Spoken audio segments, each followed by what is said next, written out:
Hi friend, आज मी तुम्हाला दाखवत आहे मस्त नाचणीची भाकरी.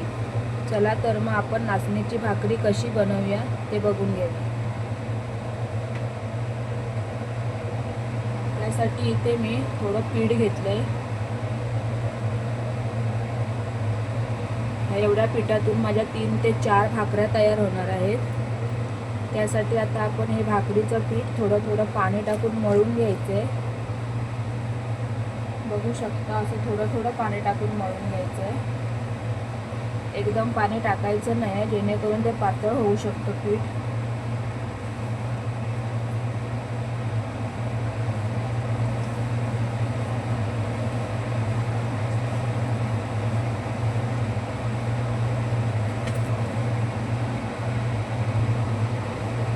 बघू शकता, छान असं पीठ मळलं गेलेलं आहे. हे बघा, आता आपण ह्याचे छोटे गोळे करून घ्यायचे आहेत.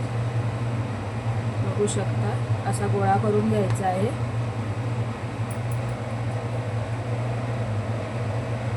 इथे खालून थोडंसं पीठ टाकून घ्यायचं सुकवालं, आणि वरून थोडंसं पीठ शिवरायचं आहे. व्यवस्थित अशी भाकरी थापून घ्यायची.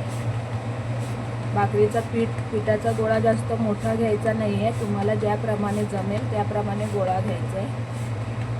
बघू शकता, अशी गोल भाकरी थापून घ्यायची आहे. बघू शकता, छान अशी भाकरी थापली गेली आहे.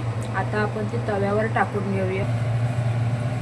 इथे मी भिड्याचा तवा घेतलाय. बघू शकता, तो गरम केलाय, छान असा गरम झालाय. आता त्याच्यावर आपण भाकरी टाकून घेऊया.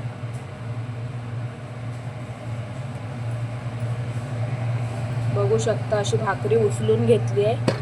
ती अशी व्यवस्थित हलक्या हाताने तव्यावर टाकून घ्यायची आहे. 1-2 सेकंदासाठी सोडून द्यायची, आणि त्याला असं थोडं पाणी टाकून घ्यायचं. पाणी जास्त ओतायचं नाही आहे. असं थोडं थोडं हाताने घेऊन पूर्ण भाकरीला पाणी लावून घ्यायचं.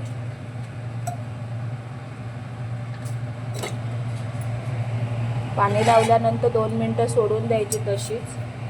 नंतर मग असा पलिता घ्यायचा आहे, आणि त्याने भाकरी व्यवस्थित हळूहळू साईडने परतवून बघायची आहे भाकरी शेकली आहे का.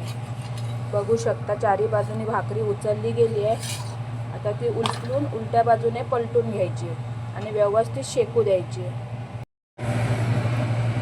आता आपण ही भाकरी दुसऱ्या बाजूने शेकली काय तशीच सेम प्रोसेस करून चमचा टाकून बघून घ्यायचं आहे. बघू शकता, भाकरी उचलली जाते, ह्याचा अर्थ भाकरी व्यवस्थित शेकली गेली आहे.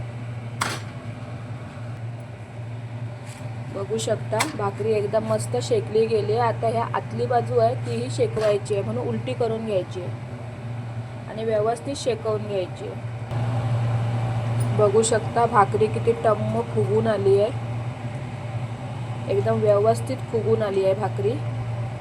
आता आपली भाकरी तयार झाली आहे. चला तर मग माझी रेसिपी आवडली असेल तर लाईक करा, शेअर करा आणि सबस्क्राईब करायला विसरू नका. थँक्यू.